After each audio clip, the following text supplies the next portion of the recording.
Welcome to Integrative Medicine with Dr. Leland Stillman, the podcast where we explore the best of East and West, old and new, conventional and unconventional, in search of answers to medicine's toughest cases and most difficult problems. This podcast is for informational purposes only. Diagnostics and therapeutics discussed on this podcast may or may not be right for you. So talk to a qualified practitioner before taking action based on what you learn here. If you'd like to become a patient at my practice, go to stillmanmd.com to schedule a complimentary discovery call. Thank you for listening and welcome to today's episode. Hello, everyone. Dr. Stillman back again to answer your fun, exciting, interesting, and engaging questions. Thank you, as always, to premium subscribers to the Substack, as well as members of the practice. You all get a wonderful discount on supplements from our new Shopify store. Thank you for your purchases. Thank you for your subscriptions. They keep me making content, and it means a lot. So I really appreciate all of you, and please let me know how I can improve the experience. So far, everyone has been raving about the Q&As, so we're doubling down on those. They will be coming out as podcasts very consistently rather than interviews. If you have anyone you'd like me to interview, I would love to interview them. So please drop them in the comments and I will get to them as I can. All right. So I want to open today actually with something a little bit different, which is a story from my practice. And I have been trying to get more case studies put together for you all with things like screenshots of labs before and after, literally what patients tell me in our consults, how much better they feel, what protocol worked for them, how they used such and such a therapy. And I just don't have enough time and enough staff to do that. And so I thought I would just start telling you little anecdotes from the practice in the Q&A. And I had a particularly impressive story come to me this week. So I have a patient who came in with top priorities were to lose weight and resolve elevated blood glucoses, i.e., diabetes. And we did the standard protocols we use: vitamin C, MSM, iodine. If you haven't listened to the Core Protocols podcast I did with Amy, I strongly recommend you check that out. It's a great episode, really explains why we use those therapeutics the way that we use them. All of those protocols are coming out shortly, and we should have all those supplements in the Shopify store so that you guys can try them, use them, see what you think of them. And on that note, I actually am including now in the podcasts, there should be a link to a testimonials form. If you want to submit testimonials to us, I'd really appreciate it. It helps me do what I do better, share better content, better advice, clarify our protocols, answer your questions so that you guys can all get better results. All of that being said, I think this is the point when I'm supposed to say all of this is for general medical advice. Seek professional guidance and counsel from a practitioner, a qualified practitioner, before making changes to your diet and lifestyle or trying any supplement regimen. And this case that I'm about to tell you about really, I think, illustrates that point. So we did our standard operating procedure. We did tailored supplements based on hair and blood testing. We did the vitamin C, MSM, iodine protocols, and I was really shocked when her labs looked worse rather than better. So we're very fortunate to have identified a new allergy test in the practice that is doing great things for our patients, and I recommended that she get this allergy test. And she, members of the practice, by the way, we have a great price internal to the practice, so make sure you order that through us if you're interested in doing this test. It's called the mediator release test. For those of you out there who've got a doc, you can order it through. It's a great test, and I'll tell you about this result in a moment, and you'll see why. So she got that test, started avoiding the foods that she was positive to, and at the same time, I had heard things over the years about chlorine dioxide having a significant impact on diabetes. And I said, look, let's stop mineral balancing supplements, MSM, vitamin C, iodine. Actually, we may have kept the MSM and the iodine going, I don't recall. And let's do chlorine dioxide. So she went on a 21-day course of chlorine dioxide. Her average daily glucose dropped from, I think it was the high 190s down into the 120s. And the effect, the magnitude of the effect was almost equivalent to a GLP-1, which is the new darling of the diabetes industry, and is wildly expensive, by the way, whereas chlorine dioxide is basically so cheap that it's an obscure remedy because no one makes any money telling people to go do chlorine dioxide. So in 21 days, her glucose improved more than I've maybe ever seen a glucose improve other than on a ketogenic diet. And for those of you wondering if she'd tried that, yes, she tried that. And I've been shocked at the number of people who've come to me over the years who tried keto or were on keto for very prolonged periods of time and never were able to get their sugars down. One of the only cases of this that stuck with me for a long period of time, we kept noticing that she had these high levels of toxin markers on labs. And I started to ask more deeper questions about what was going on in her environment. And it turned out she ran a boutique store with a lot of new material, a lot of new stock all the time that had a lot of smell, like chemical smell. And so my theory on why some people develop diabetes in our modern world is that the chemicals are interfering with our normal glucose metabolism. They're degrading our cellular membranes. And so sometimes what's needed is something like chlorine dioxide that goes in and has these very complex effects on our bodies and our systems. But one of the main things I wonder about with chlorine dioxide is it oxidizing toxins and thereby removing their effect on the system, whatever that may be. And, between the allergy test she did and the chlorine dioxide, night and day difference. Now, before you all run out and try this, I want to prepare you that she had some pretty profound detox symptoms. But given the magnitude of the improvement, it seems to have been well worth it for her. So I've been getting more and more questions about chlorine dioxide, more and more questions about how to use it, when to use it, why. That's a quick case study in how we used it in the practice. And, I've also got patients in the last few months who've tried it and nothing's happened. They haven't felt any better. They haven't felt any worse. And, one of them sort of came to me and said, I thought this was the universal antidote, which is sort of how it's touted. Why am I not seeing improvement with it? Well, clearly it's not universal. And this goes back to something I just said, which is it's really important to work with a qualified practitioner. I understand that those are in short supply, but there's still good ones out there.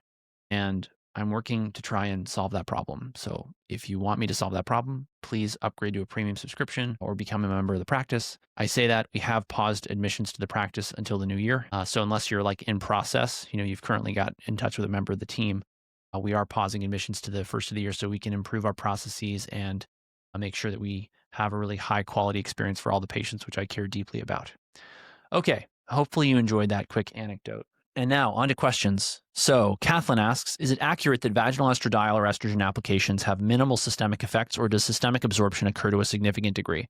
This depends entirely on the dose. So if you're giving women, it's very common to use vaginal estrogens and estradiol in order to administer estrogens because that's the tissue where that has the maximum or perhaps most important effect on the female body. So it's very logical for us to use it at that location. Many practitioners will, however, use, and the standard menopause method drops dosing that we've been using for many years is on the outer deltoids or the inner arms. There's other locations, but those are the top two that I share with women. And I want to explain some of the ins and outs of this. So you have to avoid giving estrogens near breast tissue because unopposed estrogen in breast tissue, we're concerned, could increase the breast cancer risk. So we generally keep it away from, we very carefully keep it away from any breast tissue, which is why I said the outer part of the deltoid, outer part of the arm. No possibility of it getting over to the breast there, right? Inner arms, theoretically at least, unless you're boxing, shouldn't be an issue either. Intravaginal, though, a lot of women, the top symptom that they're complaining of when they start estrogen is that they have vaginal dryness or vaginal atrophy, which happen as menopause goes on. They have pain with intercourse, changes like lichen sclerosis, which is an autoimmune disorder in the anogenital region for women that can be very disabling. And so we'll often use estradiol vaginally in order to treat symptoms that are local. If you use a high enough dose, it's going to have a systemic effect. A lot of women wind up on very low dose estrogen that's intravaginal in order to just treat those local symptoms. So you can get significant local symptom relief with just a small dose. And then otherwise, you can use higher doses in that area for both local relief or relief of local symptoms and systemic effects. So hopefully that answers that question. It just depends on the dose and so on. Peter asks, how can mold exposure contribute to chronic health issues such as fatigue, brain fog, or inflammation? And what are the key steps to take once mold is discovered in a home? Okay, first things first, I have to plug my friend Ashley. I did 3 podcasts with her on this. They were phenomenal. The first 2 weren't about mold. The third one was about her family's mold exposure and their recovery. She has a course on mold that I haven't taken myself, but I love Ashley. I think everything she does is exceptional. So I recommend it to you. What I tell patients very briefly is we need to get out of the house if at all possible. And the worse the exposure is, the more important it is to get out of the house. It's very common for people to live in moldy houses and never get better. And when I say never get better, I mean like spend tens of thousands, hundreds of thousands of dollars trying to get better with every single herbalist, naturopath, nurse practitioner, physician's assistant, doctor, chiropractor, health coach, witch doctor, you name it. I mean, like, you'll find some really shocking stories of people just burning money trying to get better in a moldy house. So the best money you can spend getting over mold is to get out of that house. Ashley's story is quite funny because even though she lived at the time in northern Idaho, which is not the warmest or most hospitable environment on planet Earth, she moved out of her house in the middle of the winter to sleep in, I think, a tent or a van or something like that. Listen to the episode for more. So getting out of the house is key. Documenting the mold is key. Like, where is it? What is it? I like the ERMI and the HERTSME test from, I think the company is Envirobiomics. I have no affiliate relationship with them, for the record. I just find their testing helpful. And then everything we do in the practice as far as nutritional balancing, bioidentical hormones, iodine, MSM, vitamin C, all of that is designed to help people cope with mold toxicity. Dr. Stillman's detox powder, really, I formulated that based on a lot of the best practices and binders I heard from people in the mold and Lyme community as far as foods that help their patients detox and cope with symptoms and get better. So I really like Dr. Stillman's detox powder for these folks. And those are the key things that I share with patients about mold. There's a lot more there. Ashley has a whole course on it, as I mentioned. One of the things that she found most helpful, I'll mention here, and you can purchase these from me, and I appreciate your purchases because they help fund our content production. She found the LifeWave patches very helpful. And so I think her go-to for mold was X39 glutathione. They were so impaired that they had to be careful with the glutathione, wearing it only for a few hours at a time or every other day. And if I recall correctly, but listen to her episode, and if you want to ask her questions about it, buy the X39s or the LifeWave patches from her, because then you can get on her team calls and ask her questions. But anyway, those are the things I found really, really helpful. So if it was me, I would be doing the protocols I use, forthcoming. We're publishing them as fast as we can.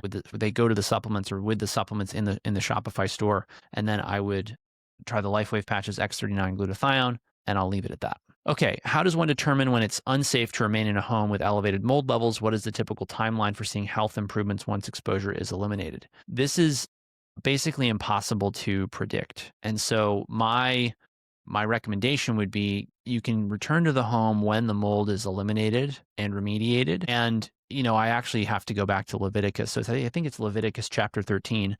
The Israelites were commanded by God to demolish any building that had mold if the mold couldn't be scrubbed away with a single scrubbing. Pretty, like, people think we're paranoid about mold. God is like very paranoid about mold. Tough choices are here for people camping in cold places in the middle of winter. Not something you necessarily want. But at the same time, I can't endorse going back into a moldy home ever. Typical timeline for seeing health improvements. My goal is for people to feel better as soon as they leave that house, because by far and away the top thing that's making them feel sick is the continued exposure. And one of the toughest things to do, if not impossible, is getting people well in a moldy home. So that's the top thing. And then that timeline, I look for a quick symptom improvement so long as people are on the right protocol and out of the moldy building.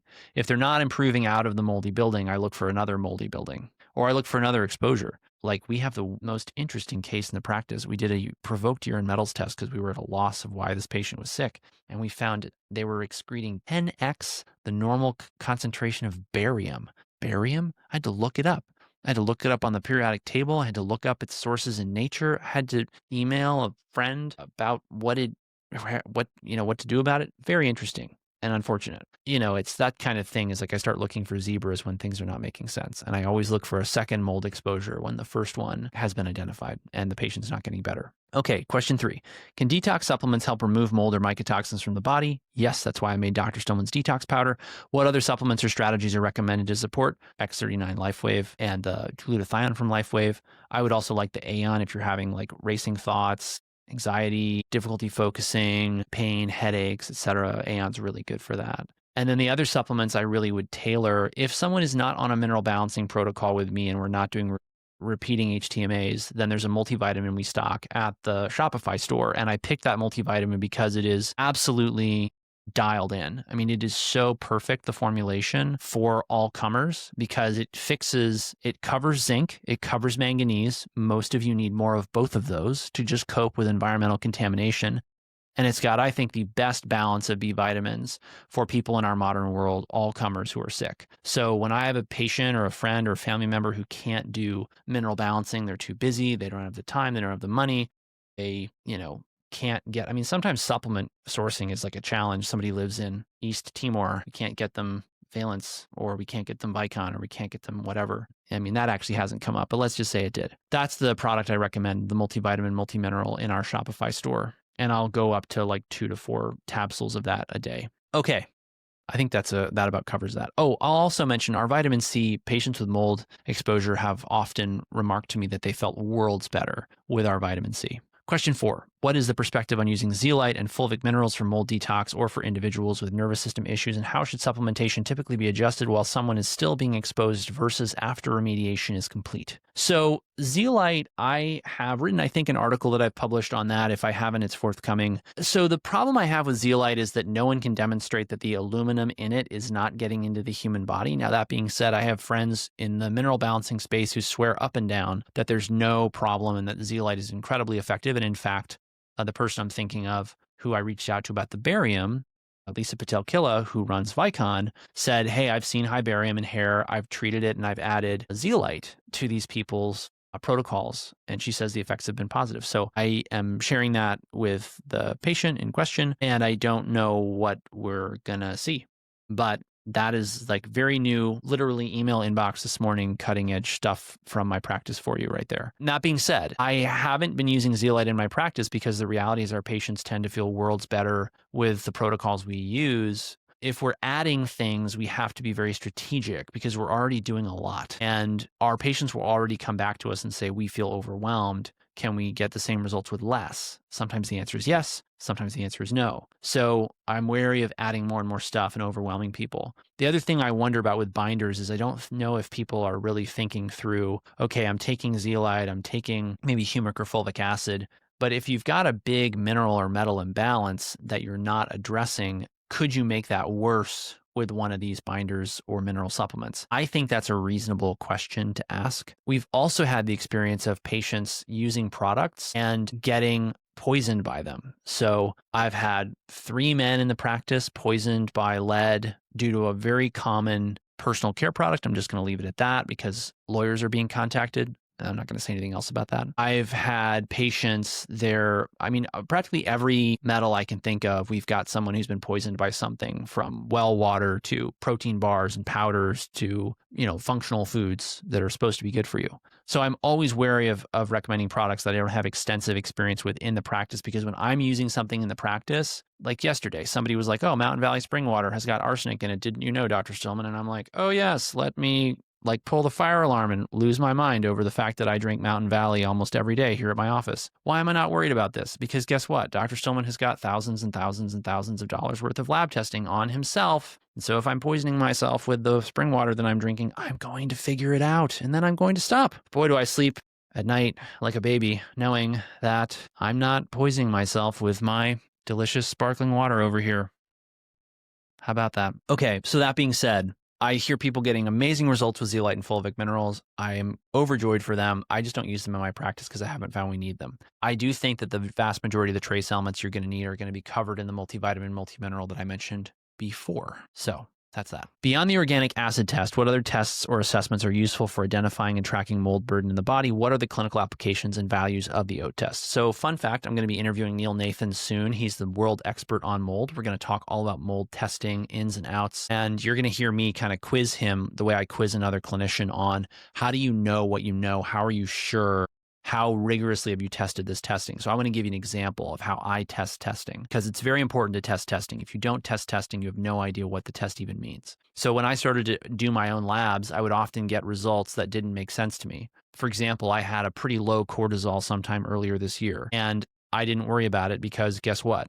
Cortisol varies an enormous amount in the average person, healthy person, day to day.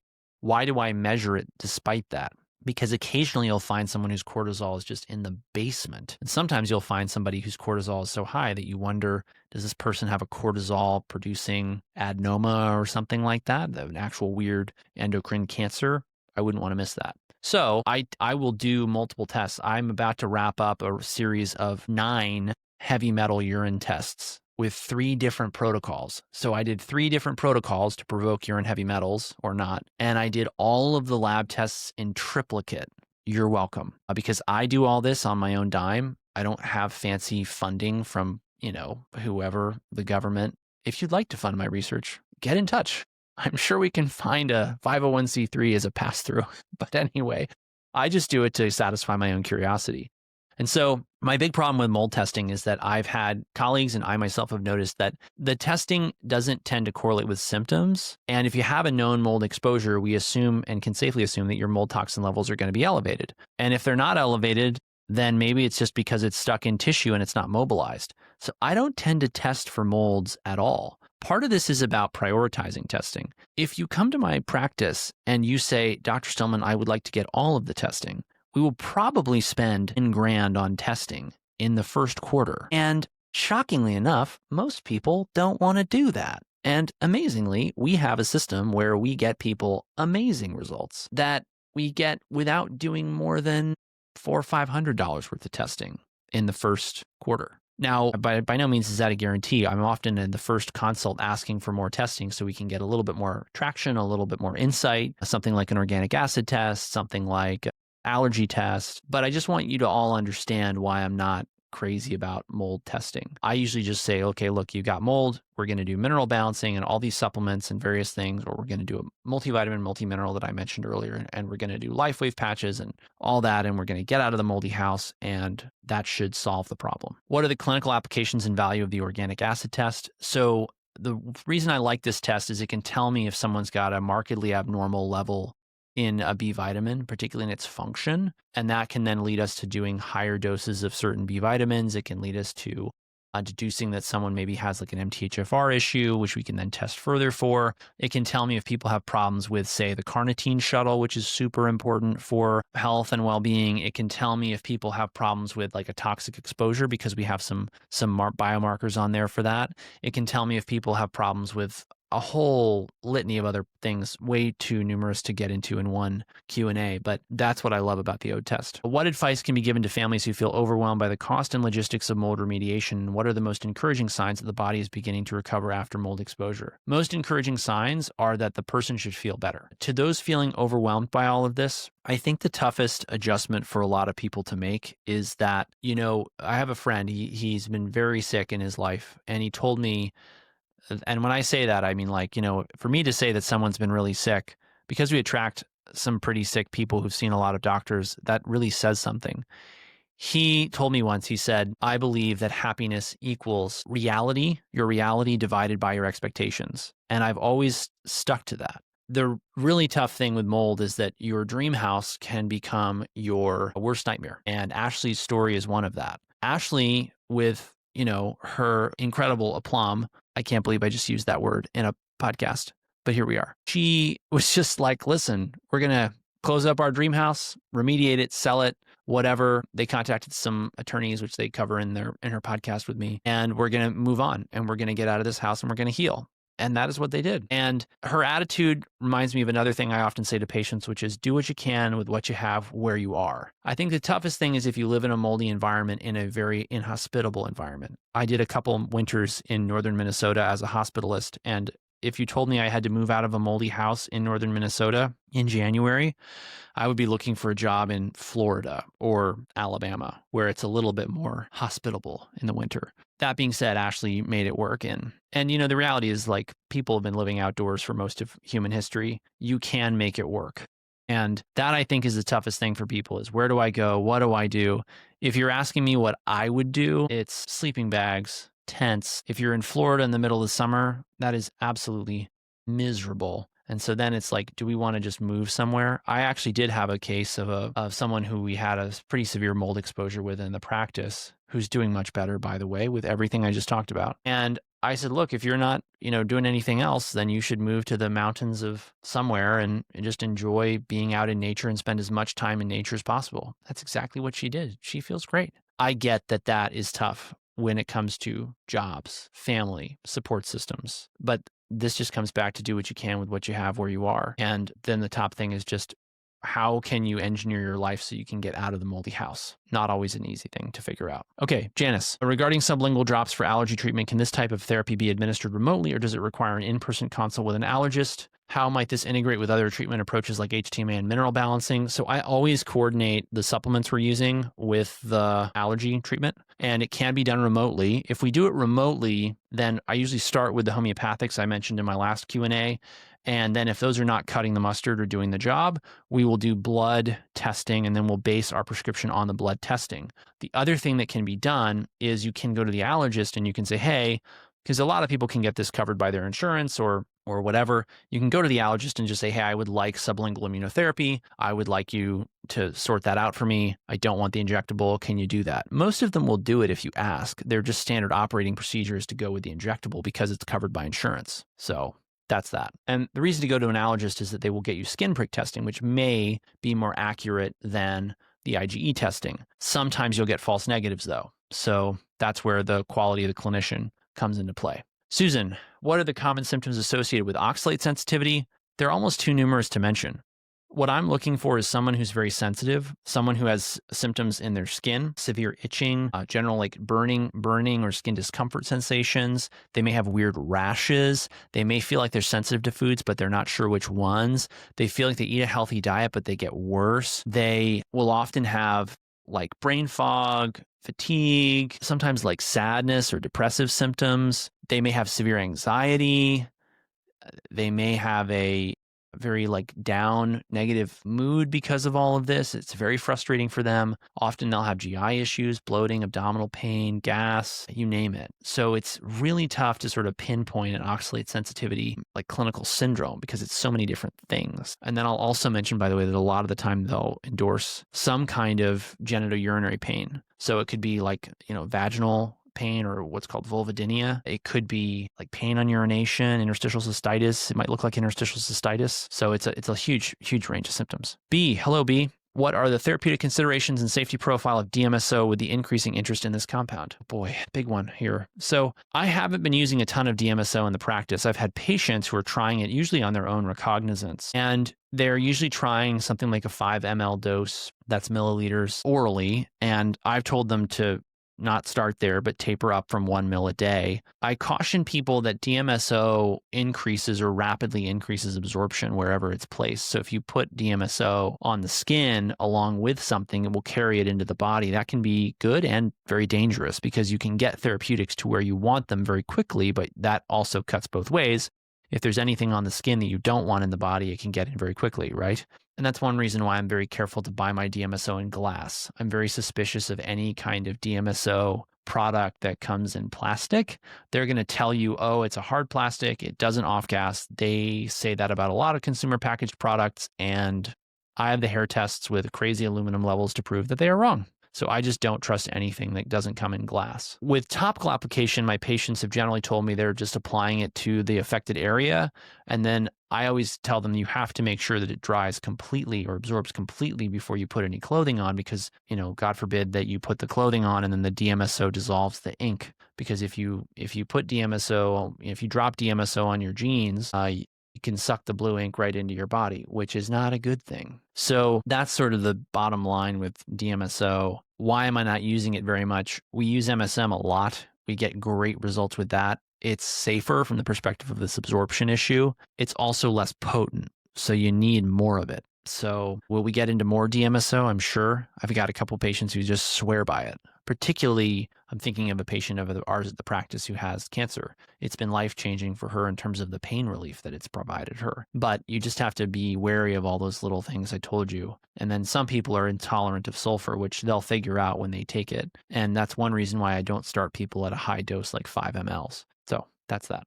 Matt, are there specific lab markers on comprehensive wellness panels or other diagnostic tests that can be used to help rule in or out autoimmune conditions, particularly conditions like IBS? or is the diagnosis primarily symptom-based? From what I know, IBS is entirely based on symptoms. In the Comprehensive Wellness Panel, there are many, many things that go along with autoimmune conditions like kidney function, electrolyte levels, and liver function tests. But very rarely are those lab tests abnormal in our patient population. The two things in the CMP that I look at for autoimmunity are albumin and bilirubin, because albumin and bilirubin are the two tests that are most commonly abnormal in our patients. And the bilirubin in particular is a big clue because as bilirubin accumulates, and you can listen to my Q&A last week, I talked about it there in some detail. As the bilirubin accumulates, it's a sign that the gallbladder is not excreting toxins well. And so toxins are accumulating in the body, and this then will drive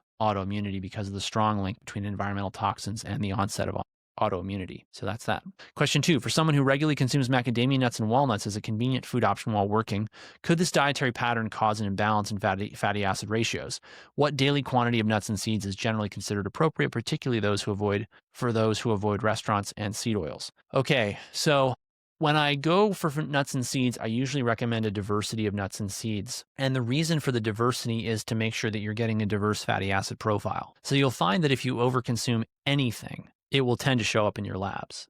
Case in point, just on the phone this morning with a woman who has a very high omega-6 level, she was like, well, could that be my almond butter? Yes, it's the almond butter. And that's why when I buy nuts and seeds, I'll go to nuts.com and I will order a whole wide variety, pecans, pistachios, walnuts, chia seeds, flax seeds, you name it. I'll just pick and choose a whole bunch. I do that for not only the fatty acids, but also the micronutrients. When you look at nuts and seeds, they also have very, very different ratios of copper, manganese, zinc, magnesium, other minerals, as well as B vitamins. So I just want to get a diversity across the board of all the foods I eat because you will tend to then have the most balanced nutritional profile. I learned that from a very clever mentor who really helped me. He made that really clear, and it actually simplified what I was doing. Because if you just vary what you eat more, you may be very surprised at how much better you feel and how much better your labs look. So that's that. When it comes to quantities of nuts and seeds, I'll usually say half an ounce to an ounce at each meal is the max. And there's many people who are sensitive to nuts and seeds. And what they need to do is they need to drop back their nut and seed consumption sometimes to near zero. The most gentle protocols I'll use for these folks are soaked chia and flax seeds. And then I'll put those in a blender. And then I like pumpkin seeds in soups and stews for various reasons. And if anyone's got a problem with digesting nuts and seeds, which can be tough on the digestive tract, they're very big foods in the sense that they take a lot of energy to break down and they have a lot of nutritional value, then throwing them into a soup or a stew is my go-to for making them more digestible and less hard on the system. And that's how I can introduce smaller quantities over a period of time. Okay. Brittany, what are the considerations regarding deuterium-depleted water for health and wellness? Okay, great question. So I love deuterium-depleted water in theory, but it is ridiculously expensive. And I have learned to be paranoid about claims made by companies because of all the things I've seen happen in my practice. Products that didn't work, products that were contaminated. I hate to say it, but I really, the Ronald Reagan quote, right? Trust but verify. I verify because people lie. And sometimes they don't lie. They just conveniently don't test their own product enough. Let's just leave it at that. Deuterium-depleted water, I mentioned this specifically because it's water. And you could be sold deuterium-depleted water on the label that's not deuterium-depleted. It is a market that is ripe for abuse. It's incredibly hard to make. It's unbelievably expensive. If somebody has just crazy amounts of money that they'd like to spend on their health and wellness, we can go ahead and try deuterium-depleted water. But I haven't heard the sorts of amazing success stories that I expected to hear when it came out, and maybe I'm missing them.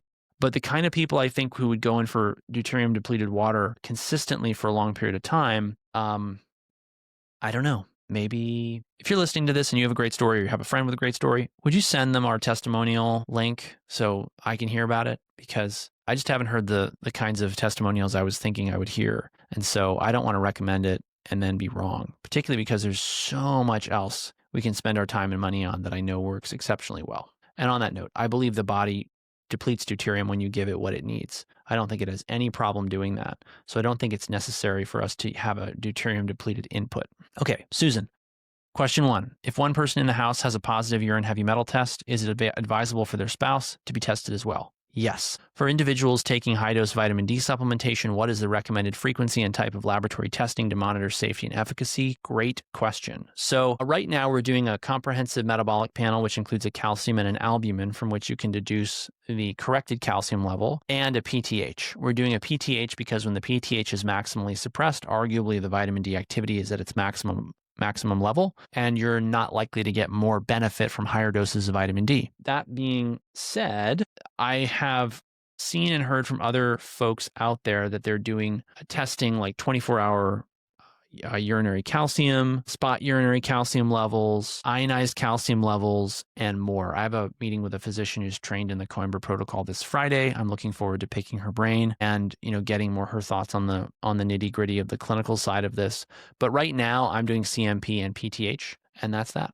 And I'm doing it every 6 weeks to start, and then going further out after that. But a lot of this is going to be driven by how high the dose is and what the prior lab results are. So I have a feeling that a lot of people are going to do quite well on 30,000 IU of vitamin D daily, and they're not going to need higher doses. For people who go on to 40,000 IU a day or more, I have a feeling that we're going to do more testing for a longer period of time, more frequently, but we're really just rolling this out in the practice now. So more updates later. Jim, what strategies or resources are available for obtaining prescription meds at a more affordable price? So this came up in the practice this week. Somebody was saying, hey, I went to the pharmacy and tried to get this med you recommended to me and prescribed for me, and they said it was crazy amounts of money. What's going on?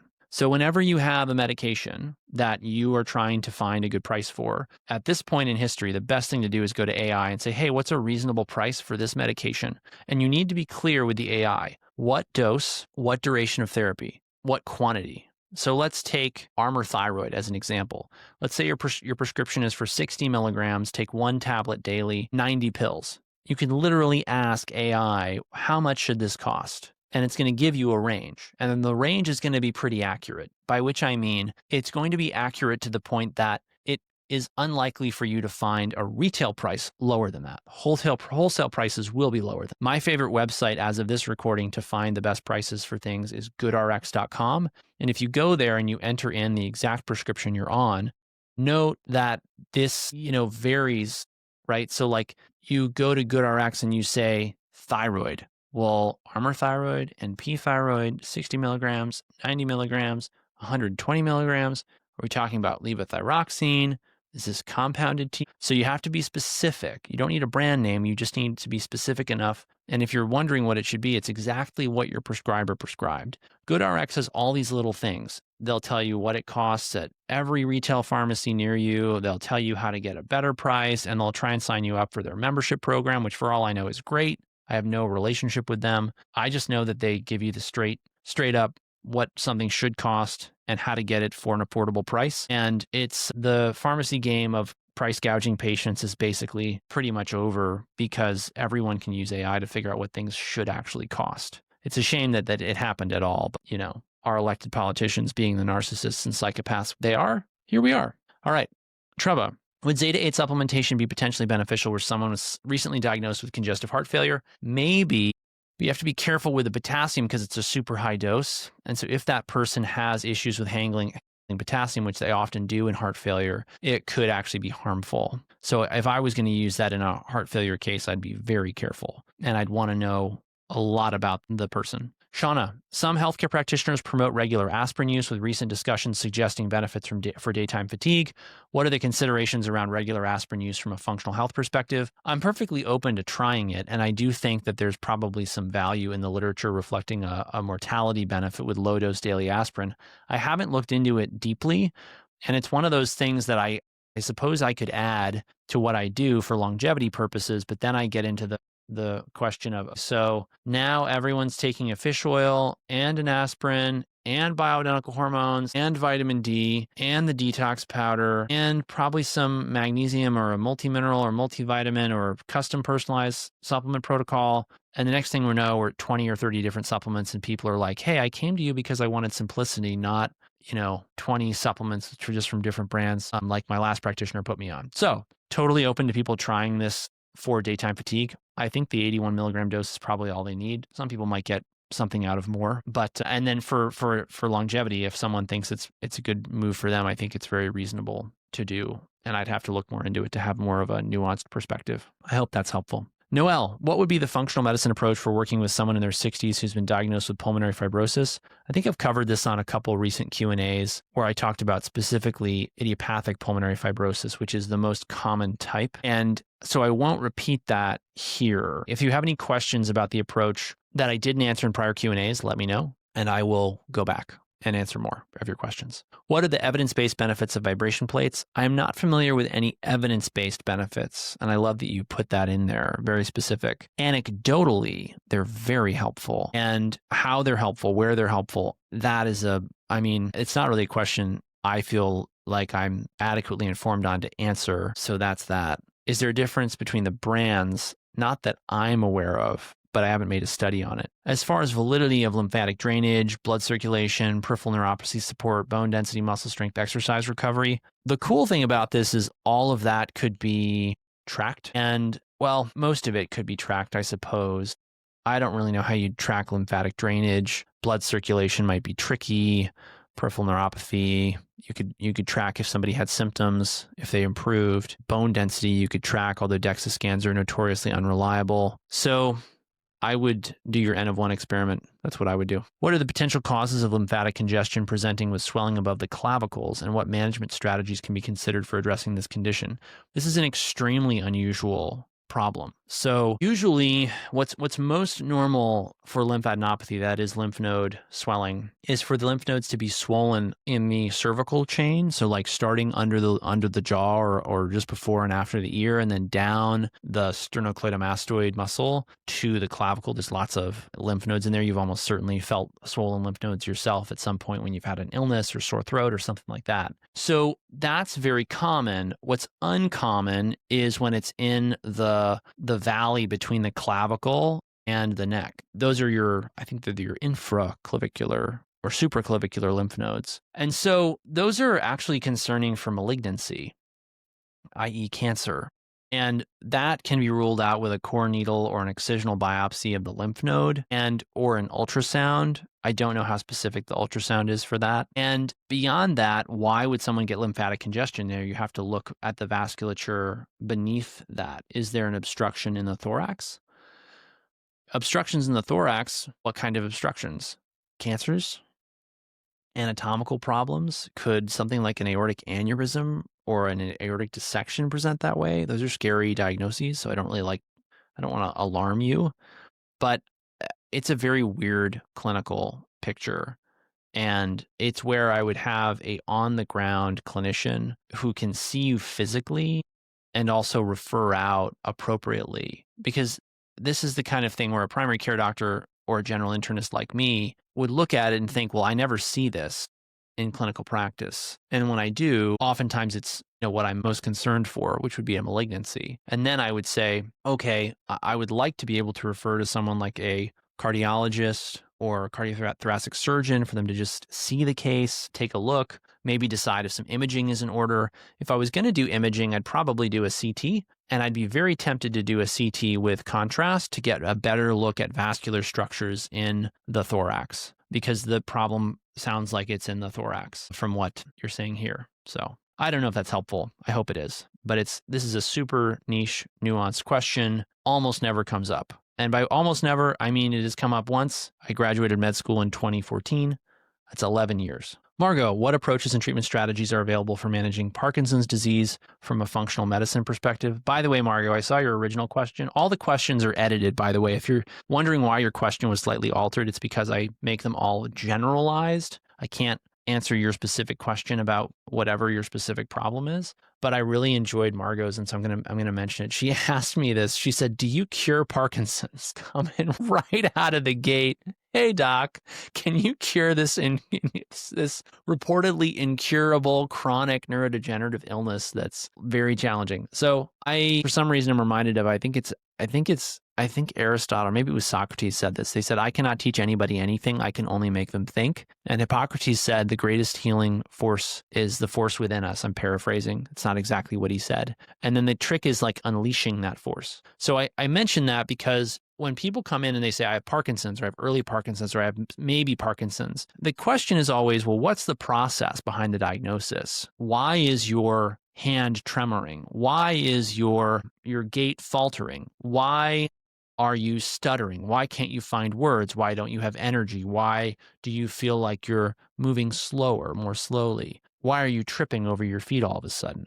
And that process comes down, and I always break it down into what I call the 3 causes of disease. There are metabolic imbalances, which is basically you can have nutritional deficiencies, but you can also have nutritional excesses. Recent, pretty abrupt severe dementia case in the practice turned out to have very, very high copper levels on urine and hair testing. So that's a copper toxic picture, right? Does that person have Parkinson's? Do they have Alzheimer's? Do they have frontotemporal lobe dementia? Do they have Lewy body dementia? Do they have, I don't know. I honestly don't know.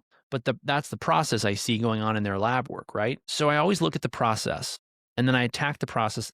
Cause number 1, metabolic imbalances. Cause number 2, toxins. And I lump stress in with toxins because if you look at how toxins destroy the body, stress does it the same way. So I look at stress out of proportion to what the body can handle as basically being toxic. And then I look for infections because you will find that some people have something on board that when you treat it with a anti-whatever or something like chlorine dioxide, which could be argued to work in a different mechanism, I will grant you, they get worlds better. So anyway, I look at those 3 things and I approach everything that way. Have I cured a patient of Parkinson's? I can't say that I have. But I also think the phrase cure is a bit problematic. For example, I've heard stories of people on high dose thiamine. I talked about that in my last Q&A as well, having all of their symptoms go into remission with high dose thiamine, symptoms of Parkinson's, that is. So are those people cured?